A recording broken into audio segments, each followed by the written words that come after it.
Good morning વિદ્યાર્થી મિત્રો. Good morning teacher. બેસી જાઓ. Thank you teacher.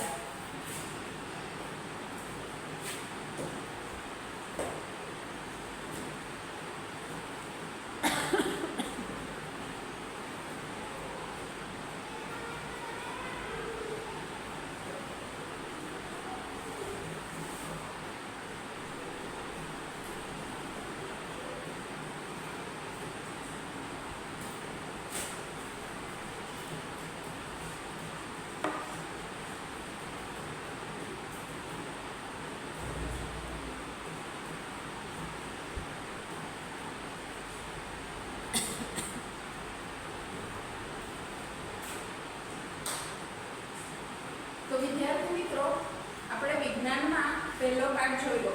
પહેલા પાઠનું નામ શું હતું? તમે બોલો. વનસ્પતિમાં પોષણ. વનસ્પતિમાં પોષણ. બેસી જાઓ. ખૂબ સરસ. હવે વનસ્પતિના પોષણમાં આપણે શું જોયું હતું? વનસ્પતિમાં કઈ રીતે પાચન થાય છે?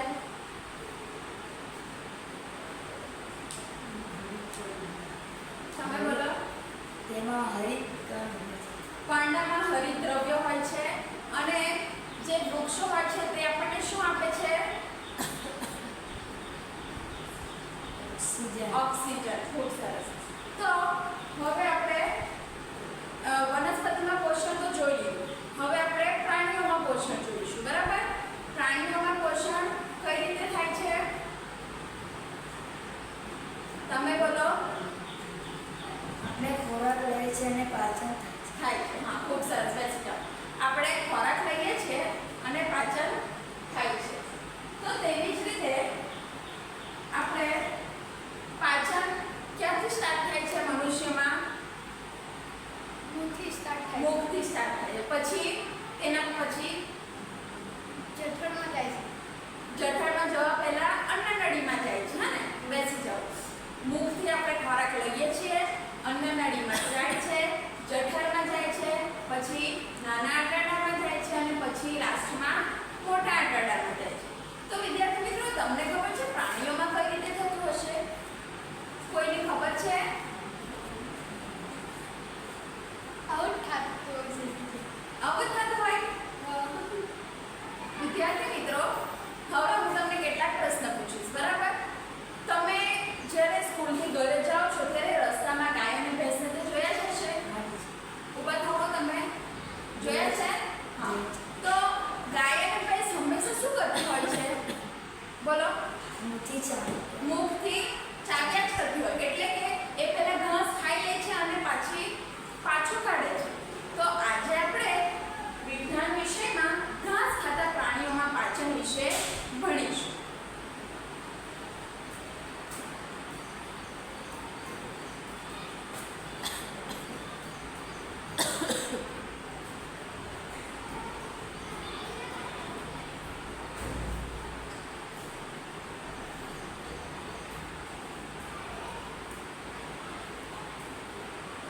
વિદ્યાર્થી મિત્રો, ગાય અને ભેંસ ચાવે છે, ઘાસને ચાવે છે.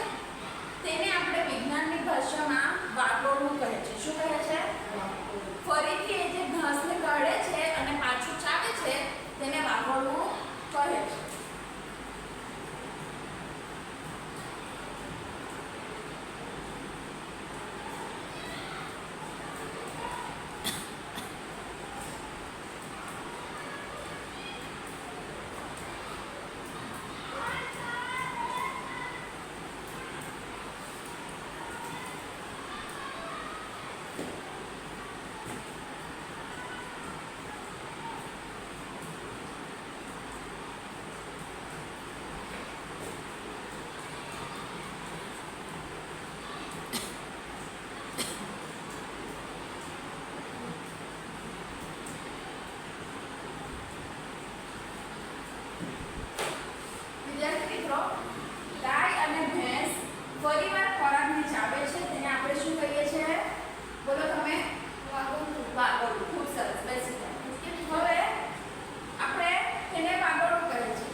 ઘેટું. ઘેટું. ખૂબ સરસ.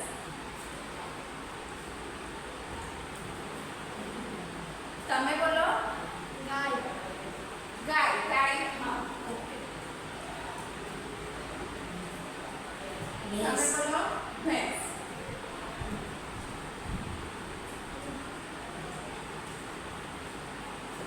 હવે આપણે ત્યાં બધાને ઘરે મોસ્ટ ઓફ એટ હોય છે. શું હોય? નાના નાના સસલા. સસલા પણ ઘાસ ખાય છે. તો સસલા કેવી રીતે ખાય છે? ફટાફટ ખાય છે. ફટાફટ ખાઈ જાય છે અને પાછું એ પણ વાગોળે છે. હા ને? બેસી જાઓ.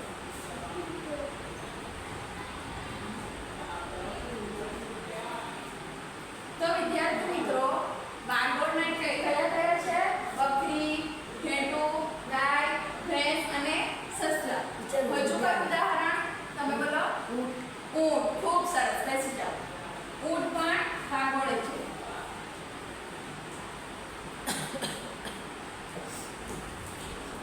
તો વિદ્યાર્થી મિત્રો, તમે આને નોટબુકમાં નોંધી લો.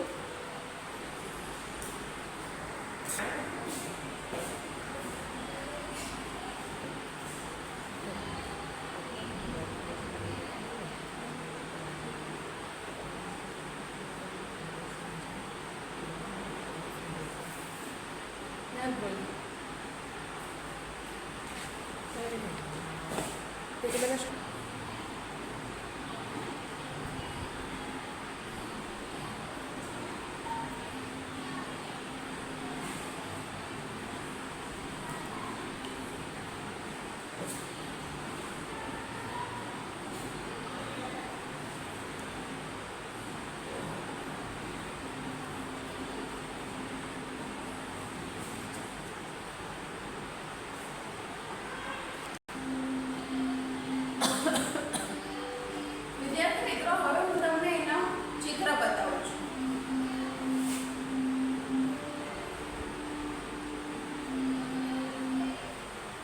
ચાલો, તો અહીંયા વાગોળના પ્રાણીઓનું પાચન તંત્ર બતાવવામાં આવ્યું છે.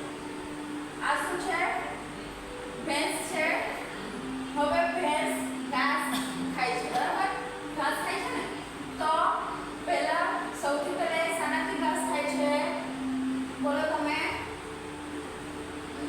મૂગથી. ખૂબ સરસ. બેસી જાઓ. મૂગથી ઘાસ ખાય છે. હવે એ ઘાસ આપણે જઠરમાં જાય છે. તો શાના વડે જાય છે? તમે બોલો. અન્નનળી. ખૂબ સરસ. અન્નનળીથી પસાર થાય છે અને શામાં જાય છે? આ જે જઠર જે છે તેમાં જાય છે. એ જઠર જે છે તે પ્રાણીઓમાં તેને રૂમેન કહેવામાં આવે છે. શું કહેવામાં આવે? રૂમેન. આ જે રૂમેન છે તેને આમાશય પણ કહેવામાં આવે છે. આ જે અન્નનળીથી જે અહીંયાથી અહીંયાનો જે ભાગ છે તેને આપણે શું કહીશું? જઠર. શું કહીશું? જઠર. હવે જઠર પછી અહીંયા પાછળ જે છે તેને શું કહેવામાં આવશે? અંધાંત્ર. શું કહેવામાં આવશે? અંધાંત્ર. અને અહીં જે આમાશયમાંથી જે નીકળે છે તે નાનું આંતરડું, એટલે કે જે ગાય કે ભેંસ છે અહીંયાથી ઘાસ ખાય છે તે અન્નનળીમાં જાય છે. અન્નનળીમાંથી રૂમેનમાં જાય છે. રૂમેનમાં પાચન થાય છે અને ફરી એ ક્યાં જાય છે? નાના આંતરડામાં. નાના આંતરડામાંથી મોટું આંતરડું. મોટું આંતરડું છે તેમાંથી પછી એ ડિસ્ચાર્જ થાય છે. બરાબર? હવે વિદ્યાર્થી મિત્રો, આપણે અહીંયા એક અંધાંત્ર જોયું. અંધાંત્ર તે એક કોઠડી જેવી રચના છે જે ફક્ત જે વાગોળના પ્રાણીઓ છે તેમાં જ હાજર રહેલી હોય છે. મનુષ્યમાં અંધાંત્ર હોતું નથી. હવે આ જે ઘાસ ખાય છે, ઘાસમાં શું હોય છે? બોલો.